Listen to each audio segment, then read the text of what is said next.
house was silent when Daniel Carter sat at his desk, his pen hovering over unfinished papers. Suddenly, his phone buzzed, and the screen glowed with an unknown number. He answered, and static filled the line.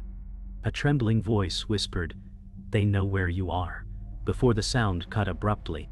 Daniel froze, his pulse thundering in his ears. Then a scream ripped through the night, sharp and raw, echoing from somewhere nearby. He stumbled to the window, scanning the empty street under pale moonlight.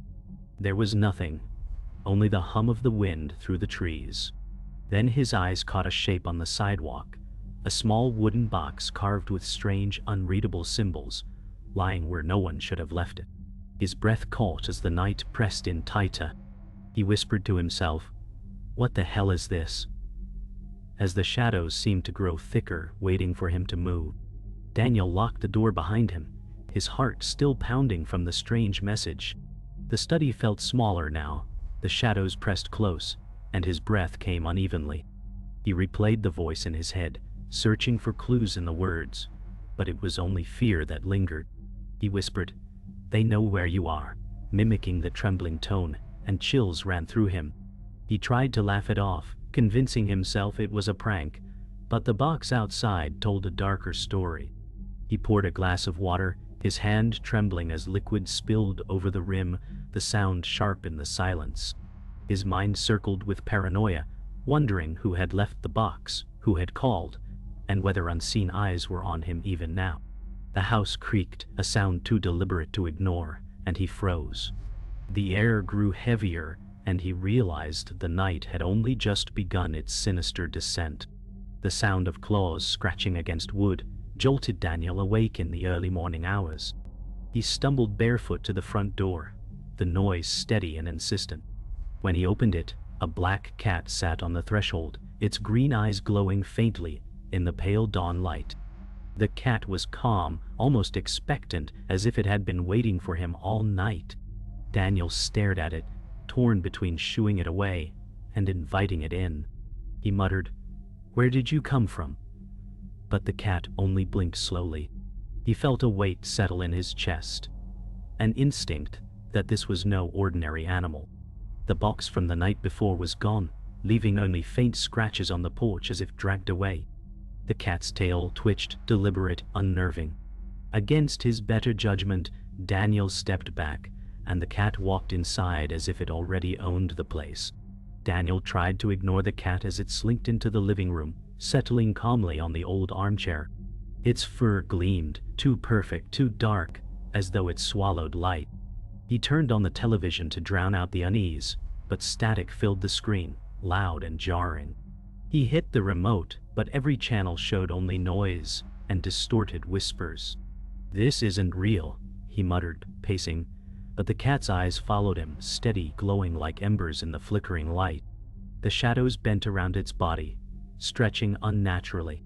Daniel felt sweat gather at his temples as he whispered, "What are you?" The cat blinked slowly, as if mocking his fear. Then the television clicked off by itself, leaving him in a silence so heavy it felt alive. His hands trembled as he reached for the light switch, hoping to shatter the dark. Later that night, Daniel awoke to a sound that chilled him more than the scream. It was weeping, faint and broken, coming from somewhere beyond the walls. He pressed his ear to the plaster, hearing muffled sobs, each one filled with anguish. He whispered to himself, "Someone's here," though he knew the house was empty. He followed the sound to the basement door, the air colder as he descended each creaking step. The weeping grew louder, filling the darkness below. He flicked the switch, but the bulb only buzzed faintly, shadows thick and moving at the edge of sight. The sound stopped abruptly, replaced by silence so absolute it made his skin crawl. Then, from the farthest corner, something shifted. He squinted, but all he saw was darkness, and two faint glowing eyes staring back at him, unblinking and patient. Dawn leaked through the blinds as Daniel Carter brewed coffee he did not want. He kept hearing that whisper curling through the steam. He told himself it was nothing, yet the house felt watchful. The black cat sat near the door, calm as a sentry. Daniel said, "You're not leaving, are you?" The cat blinked, and the floor creaked behind him. A woman's silhouette crossed the frosted glass, one hand raised to knock. Daniel hesitated, then opened a door to cold air and a stranger with wary eyes. The woman said, "You found a box last night." Daniel stiffened as she stepped inside without waiting. She studied the corners as if mapping threats. Daniel said, "Who are you?" She answered, "Mara Vale. I track patterns you don't want to meet." The cat's tail flicked. Daniel felt the day narrow. Mara said, "If the box is gone, someone took it, and that means you've been marked." Mara circled the living room, tracing symbols in the air as if comparing memories. Daniel said, "The box had carvings like crooked letters." She nodded and wrote on a notepad, lines forming a sigil. She said, "It's a ward, inverted. It invites what it once kept out." Daniel felt the room tilt, the TV screen reflecting his pale face. The cat leapt to the arm of the chair, eyes bright with an unreadable calm. Mara said, "Something left you a key and stole the lock." Daniel asked, "Why me?" She glanced at the ceiling, listening to a far sound. She said, "Who did you lose lately?" He swallowed a name and said nothing. She looked at him with a scholar's pity. "Grief makes doors, Daniel," Mara said. "Tonight, something will try to walk through." A knock startled them at noon, brisk and impatient. Daniel opened the door to Lucas Bennett, who scanned the hall with restless eyes. Lucas said, "You still ignoring my texts?" Daniel said, "Phone's been busy." Lucas stepped in, seeing Mara, and his jaw set. He said, "You called an expert without me?" Mara said, "He didn't call me." Lucas studied the cat, then the TV, then Daniel, as if measuring a confession. He said, "You told me about the dreams, and you didn't sleep anyway." Daniel looked away. Mara said, "You're the friend who knows too much." Lucas laughed without humor. "More like the one who keeps him upright," Lucas said. The house popped like settling bones. Mara said, "Good. He'll need you tonight." Daniel felt a small traitorous relief and hated it. Mara spread photocopies on the dining table, each page showing a symbol carved into bodies of old buildings. Daniel traced one with his finger and felt cold rise through his arm. Mara said, "This mark is called the Scission." Lucas frowned. "Like a cut." She nodded. "A cut in fortune. A way to sever a path." Daniel said, "Someone severed mine last night." The cat patted onto a chair and watched, regal and still. Mara said, "If the box was the trigger, the next sign will be a visitor." Lucas leaned close. "A person or a thing?" She said, "Both can knock." Daniel imagined the scream, the box, the whisper, and the long street with no witness. He said, "What do we do?" Mara met his eyes. "We wait, and we do not invite it in." Evening fell with a heavy sky, rain threatening but holding back. Daniel checked the windows while Lucas tested the locks. Mara dimmed the lights and set a circle of salt at the threshold. She said, "If they cross it, we run." Daniel said, "They?" She listened to the air. "Whatever wears the shape that fits your fear." The cat settled near the door like a statue. Wind rose, making the siding shudder. Lucas said, "I hate waiting." Mara answered, "Then listen." Through the quiet came soft steps on the porch, a measured patience that tasted like memory. Daniel said, "Don't open it." The doorknob turned once, gently, as though by a friend.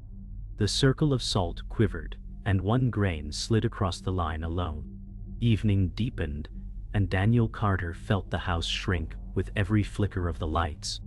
Mara Vale sat at the table, her notes spread like maps of dread, while Lucas Bennett paced near the door. Daniel said, "We can't keep waiting." Mara replied, "It's not about waiting. It's about surviving the first call." Lucas stopped pacing, his fists tight, and muttered, "So we just let it come?" Mara's eyes hardened. "You think you can fight what isn't flesh?" Daniel whispered. Then what's the point? The cat leapt onto the counter, its green eyes glowing faintly in the gloom, and the room fell silent. Mara said, "The point is to understand what marked you before it finishes what it started." Daniel felt anger prick his fear, knowing the curse was already inside the house. Later that night, a scream tore the silence, raw and human. Daniel rushed to the hallway and found a neighbor. Emma Holloway collapsed at his porch, her hands streaked with blood. She gasped, "It followed me," before falling limp in his arms. Lucas dragged her inside, his voice sharp with panic. "She's bleeding out." Mara pressed cloth to the wound, her expression grim. "This is not random. She was meant to end here." Daniel said, "She needs help," but Mara snapped, "No hospital. They'll never find her name in records again if you take her there." Emma coughed weakly, her wide eyes pleading. Daniel felt the air thicken with dread, realizing Emma had been claimed by something older than fate. Daniel carried Emma into the living room, laying her carefully on the couch. Her breathing rasped, shallow and uneven. Lucas pressed his palms together, muttering, "We need a doctor." Mara's voice cut sharp. "She's not dying from blood loss. She's unraveling." Emma's eyes rolled back, and symbols burned faintly along her arms, glowing like hidden scars. Daniel staggered back. "What's happening to her?" Mara whispered. "The Scission has claimed her, body first, soul next." Lucas said, "You can't just say that and do nothing." Mara traced a symbol in the air, but her hand shook. Daniel said, "You're supposed to know how to stop this." She met his gaze, her mask cracking. "Some curses can't be stopped. They can only be endured." Hours bled away. Emma grew weaker, her voice fading to whispers Daniel could barely catch. She said, "It wants him. It marked him." Daniel gripped her hand, his chest burning. Lucas glared at Mara. "You knew this was coming, didn't you?" Mara snapped back, "I didn't choose her fate." Daniel said, "She doesn't deserve this," his voice breaking. Emma's breathing slowed, her eyes finding Daniel's face one last time.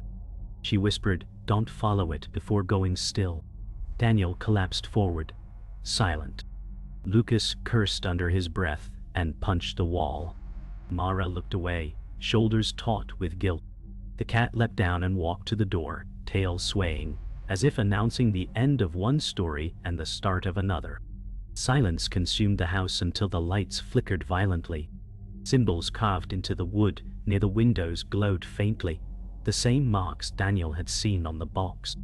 Mara whispered, "It's inside now." Lucas grabbed a chair like a weapon. Daniel's voice trembled. "Inside where?" Mara said, "Everywhere you are vulnerable." Shadows stretched unnaturally, shapes forming in the corners. The cat hissed, back arched, eyes blazing. Daniel shouted, "What does it want?" Mara said, "Not you, Daniel. It wants what you'll become if you survive." Daniel felt the truth hit like a blow, his breath ragged. Lucas muttered, "Then we don't give it a chance," bracing for a fight. The floor groaned like a living thing, and the air grew heavy with something unseen. The storm broke at midnight, rain hammering the windows while Daniel Carter sat rigid on the couch. Mara Vale laid out a line of candles across the floor, each flame trembling in the draft. Lucas Bennett muttered, "This is insane. We're waiting for something we can't even see." Mara snapped, "Patience keeps you alive." Daniel whispered, "Patience didn't save Emma." The words cracked the silence, and the cat growled low, tail swishing. Lightning flashed, revealing a tall figure at the edge of the yard, unmoving, its features lost in rain. Mara's voice dropped. "The unlikely ally has come." Lucas scoffed, "That's not an ally. That's a nightmare." The front door rattled as if testing their resolve. And Daniel realized some choices carried no safety, only consequence. The figure entered the light, soaked but smiling, a stranger with ragged clothes and calm eyes. He introduced himself as Elias Ward, his voice carrying no fear. Daniel asked, "Why are you here?" Elias said, "Because the curse doesn't end with you." Mara narrowed her eyes, murmuring, "You know too much." Elias chuckled, "Enough to know running won't save you." Lucas stood firm, fists tight. "And why should we trust you?" Elias said, "Because I've carried the mark and survived." Daniel's chest tightened. "Show us." Elias pulled back his sleeve, revealing scarred flesh etched with faint glowing symbols, a mirror of Emma's fate. Mara whispered, "If that's true, you've already crossed the line between victim and lure." Mara spread her papers across the table, pushing symbols toward Elias. "Explain this," she demanded. Elias traced a finger across one, his scar glowing faintly in response. He said, "The Scission isn't a curse. It's an invitation. Once you answer, you're never alone again." Daniel shivered. "Then why me?"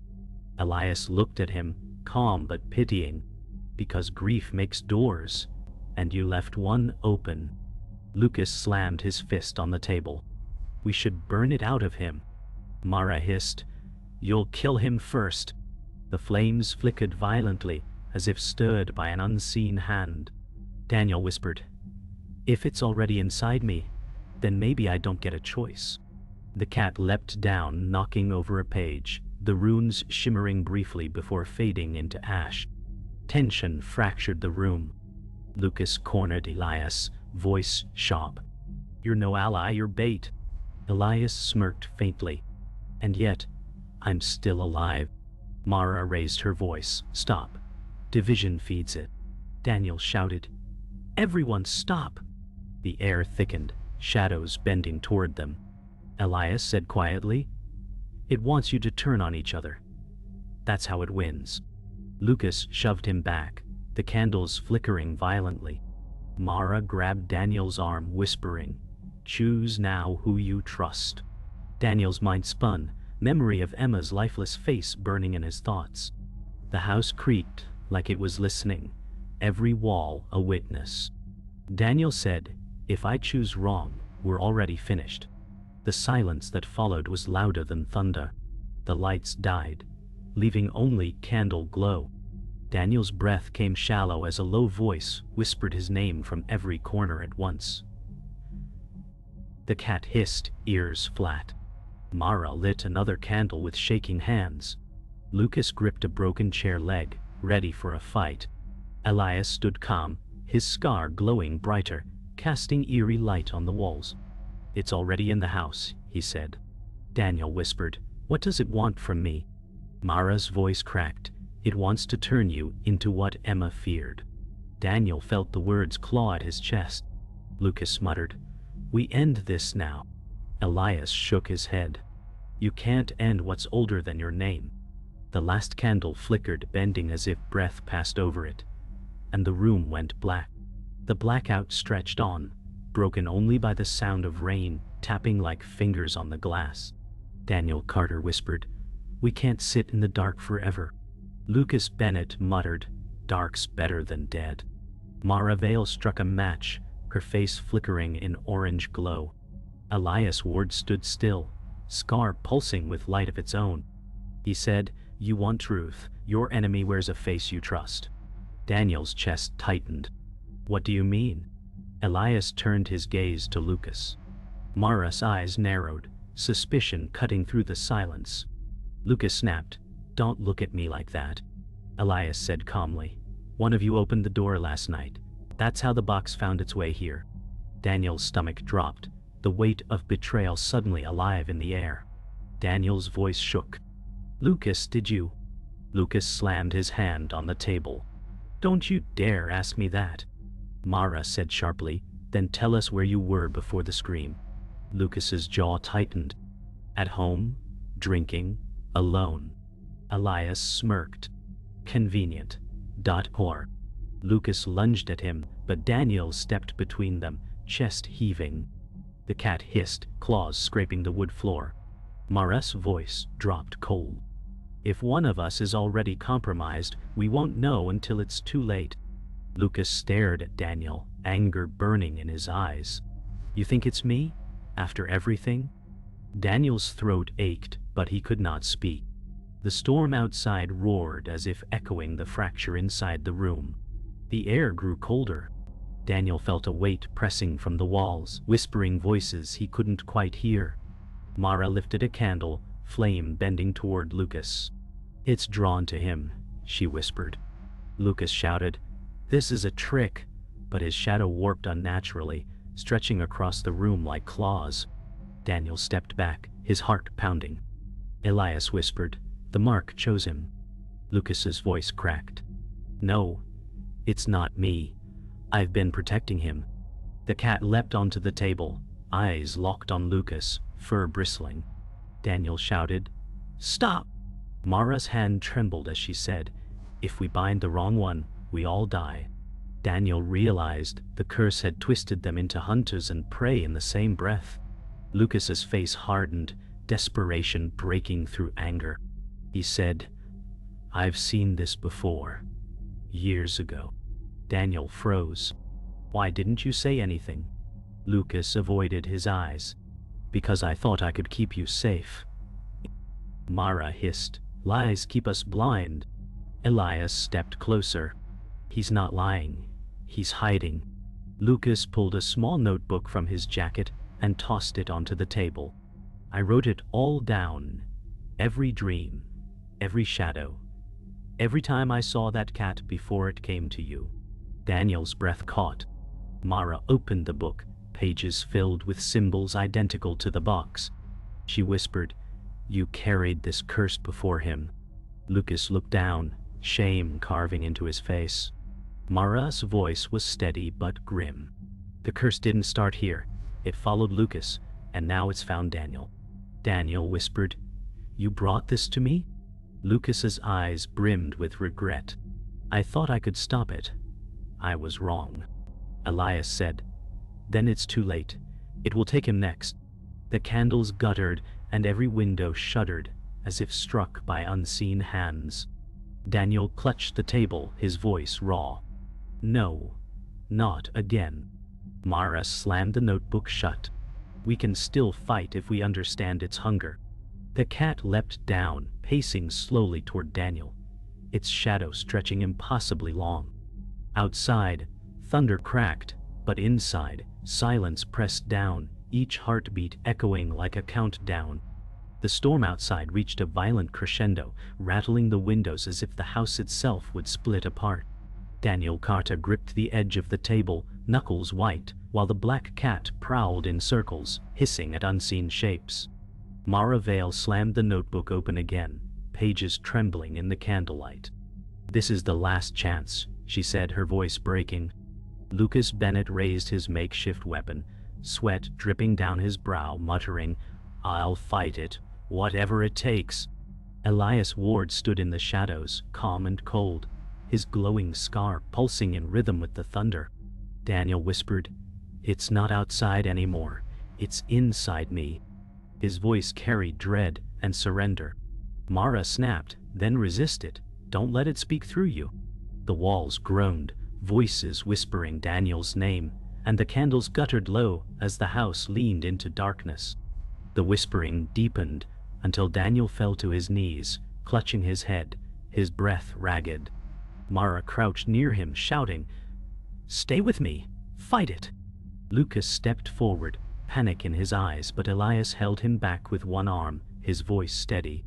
"If you interfere, it will consume him faster." Daniel's eyes flickered unnaturally, a glow behind them that did not belong to him. He gasped, "It's showing me everything. Emma, the box, the scream." Mara pressed her hand to his chest, chanting broken words from her notes, sweat running down her temple. Lucas cried, "He's slipping!" The cat leapt onto Daniel's shoulder, claws digging in, and hissed directly into his ear. The whispers shattered into a single booming word, "Mine." Daniel screamed, shaking the walls with his voice. The lights burst alive, flooding the room with a harsh white glow, though the storm outside still roared. Daniel staggered upright, his voice layered with another tone, deeper and older. "You should not have resisted." Mara backed away, face pale. Lucas gripped his weapon tighter, whispering, "That's not him anymore." Elias said quietly, "This is the test. If he falls, we all fall." Daniel's body shook, muscles tense, but a tear rolled down his cheek. "I don't want this," he groaned, though the second voice snarled beneath his words. The cat leapt down, circling his legs like a dark tether. Mara shouted, "Daniel, remember who you are." The house groaned, lights flickering again, and Daniel slammed both fists onto the table, splintering wood as he roared in pain. The storm quieted for a breath before a violent crash shook the house, windows spiderwebbing with cracks. Shadows poured from Daniel's body, stretching into clawed shapes across the walls. Mara screamed, "It's manifesting!" Lucas lunged, swinging his makeshift weapon, striking one of the shadows, but it passed through with a hiss. Daniel collapsed again, his chest heaving, voice hoarse. "I can't stop it." Mara threw salt across the floor, symbols sparking faintly as they burned into wood. Elias finally stepped forward, placing his glowing scarred arm on Daniel's shoulder. "The only way out is through," he said, grim. Daniel gasped, feeling fire run through him, part curse, part fight. The shadows writhed, pressing against every corner of the house, like living walls closing in. The house shook violently as Daniel screamed, the sound layered with something inhuman. Mara shouted, "Hold him steady." Lucas and Elias pinned him down, his body convulsing under unseen weight. The cat circled them, tail rigid, eyes glowing like fire. Daniel's voice broke into two tones at once, "You cannot win and help me." Mara clutched the notebook, chanting louder, her voice cracking but relentless. Lucas yelled, "He's slipping!" Elias pressed his scar harder into Daniel's chest, light flaring so bright it seared the air. Daniel arched, every muscle straining before collapsing limp, gasping. The whispers ceased. Silence dropped heavy, broken only by the storm's fading rain. Mara whispered, "It isn't over. It never ends." Daniel opened his eyes slowly, and though they were his, a faint unnatural glow still lingered within. The rain slowed to a drizzle, but inside the house silence pressed like a weight. Daniel Carter lay on the floor, his breath uneven, the faint glow still lingering in his eyes. Mara Vale leaned against the wall, trembling, clutching her notebook as if it were the last anchor holding her together. Lucas Bennett sat slumped in a chair, hands shaking, the broken weapon discarded at his feet. Elias Ward stood at the window, scar dim but not extinguished, watching the street as if expecting something more. Daniel whispered, "It's gone, isn't it?" His words cracked, fragile. Mara shook her head, voice hoarse. "Curses don't leave. They wait." The black cat padded across the room, tail curling high, pausing at Daniel's chest before settling on his ribs. Its purr echoed like a drum beat, steady and ominous, a sound too alive for comfort. Hours passed, the storm gone, yet unease thickened in the air. Daniel sat up slowly, wincing, staring at his trembling hands. "I don't feel like myself," he admitted. Lucas muttered, "You don't look like yourself either." Elias finally turned from the window, eyes grim. "The glow doesn't fade overnight. It will grow until it takes hold." Mara stepped forward, anger in her exhaustion. "Then why save him at all?" Elias answered flatly, "Because he's the vessel now, and the vessel must endure." Daniel felt ice slide through his veins at the word. "Vessel, he whispered. "So I'm nothing more than a shell?" Mara crouched in front of him, voice low. "No, you're still you, but you're also what it wants, and that's why you'll never be safe again." As evening approached, Daniel stepped outside for air, the street damp with rain, sky heavy with clouds that refused to break. The cat followed, silent and graceful, weaving between his legs. Lucas stood in the doorway, arms folded, eyes hollow with worry. Mara lingered just behind him, her notebook clutched but unopened, as if the words inside had already failed. Elias joined Daniel on the porch, speaking softly. "It won't let you go, not now," Daniel said. "Then what am I supposed to do?" Elias answered, "Live, until living is no longer yours." The words cut like a blade. Daniel looked down at the cat, its green eyes gleaming, and he felt both comfort and dread. For the first time he realized the creature wasn't a visitor. It was his shadow now. Night fell again, and the group gathered in silence. Mara spread her last notes on the table, though her hands shook too much to write. Lucas broke the silence. What if this doesn't end? What if it just keeps passing from one of us to the next? Daniel's throat tightened. Then Emma died for nothing. Elias looked at him, voice steady but hollow. She didn't die for nothing. She died because the curse needed a way in. And it found you. Mara whispered. The Scission never closes. Daniel stared at the table, his reflection warped in the candlelight. He muttered, then maybe I shouldn't stay. Lucas shot upright. Don't talk like that. But Daniel felt the truth burn. His life wasn't his anymore, and neither was his choice. Close to midnight, Daniel sat alone in the darkened living room, the others asleep or pretending not to watch. The house creaked softly, too deliberate to be natural. The cat perched on the windowsill, staring into the night with its unblinking eyes. Daniel whispered, "What do you want from me?" His voice was raw, cracked. The glass fogged as if something breathed on the other side, though no figure stood there. Slowly the cat turned its head, fixing him with a stare that hollowed him to the bone. In that gaze, Daniel saw Emma's eyes, Mara's fear, Lucas' anger, and Elias's scars, all tied together, all leading to him. His breath shuddered, and a faint smile broke across his lips, though it wasn't his. The last candle went out, and the room plunged into silence.